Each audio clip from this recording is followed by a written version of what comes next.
Hello दोस्तों, welcome back to my channel. आइए इस क्वेश्चन को करते हैं।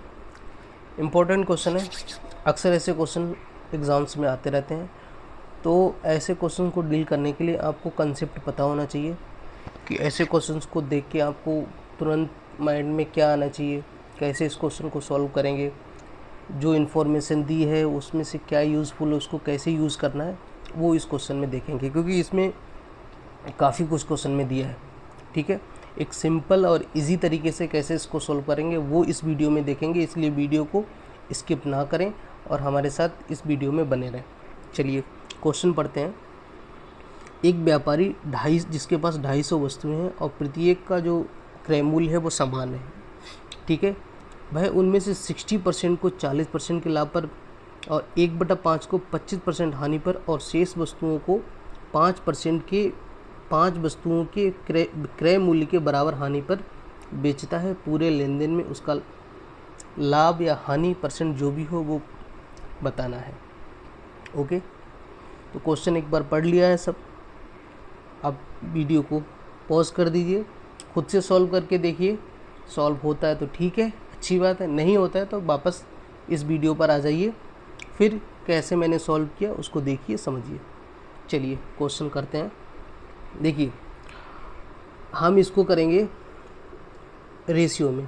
ठीक है, हमारे पास जो 60% है तो हमने लिख लिया, वस्तुएं हैं 60%, उसको हमने बेचा है 40% के लाभ पर।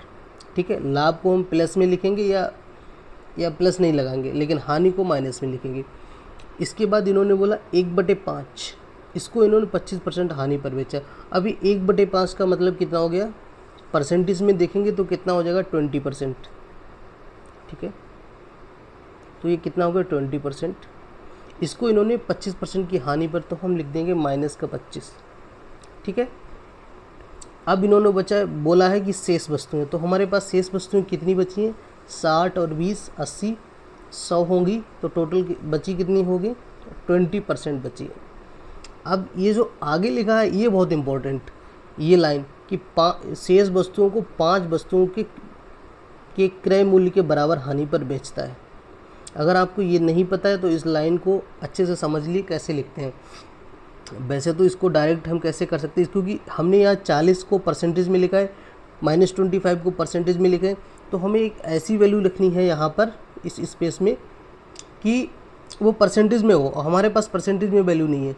अगर हम इसको देखेंगे तो डायरेक्ट कैसे करूँगा मैं कि हमारे पास 5 वस्तुओं की हानि हुई और हमारे पास बची वस्तुएं कितनी है, 20%, तो 250 का 20% हो जाएगा 50। 25 दूनी 50, 2 जीरो से जो कट जाएगा, इंटू 100, तो ये कितना आ जाएगा, हमारा 10% आ जाएगा। ठीक है, अब ये आपको सीखना है कि कैसे करना है।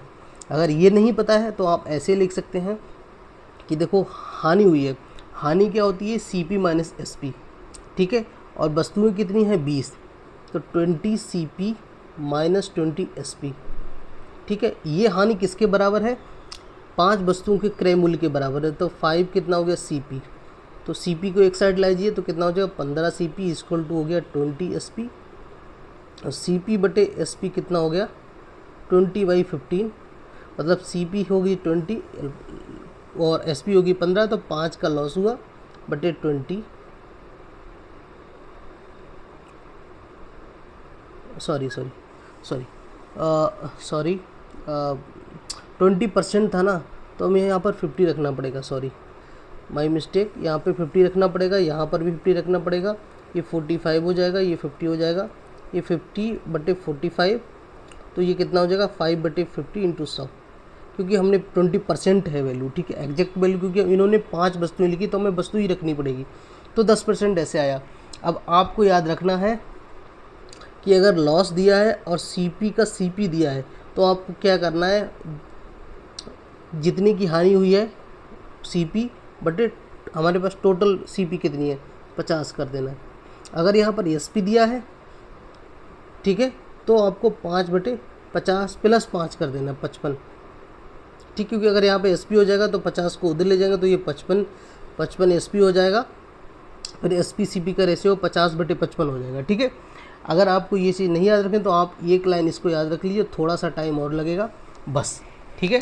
और बिल्कुल अब इस क्वेश्चन को सॉल्व कर लीजिए। अब ये कितना हो जाएगा, -10 हो जाएगा, ठीक है। अब ये 20 को आप काट भी सकते हैं, 1 हो गया, ये 1 हो गया, ये 3 हो गया।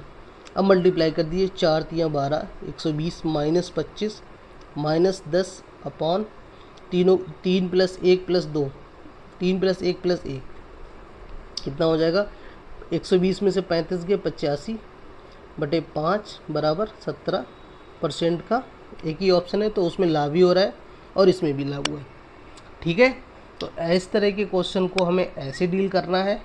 क्वेश्चन को अच्छे से पढ़िए, समझिए, जो इन्फॉर्मेशन दी है और जो पूछा है उसके बारे में सोचिए कैसे करना है, ठीक है। क्वेश्चन समझ में आया हो तो वीडियो को लाइक शेयर सब्सक्राइब कर देना।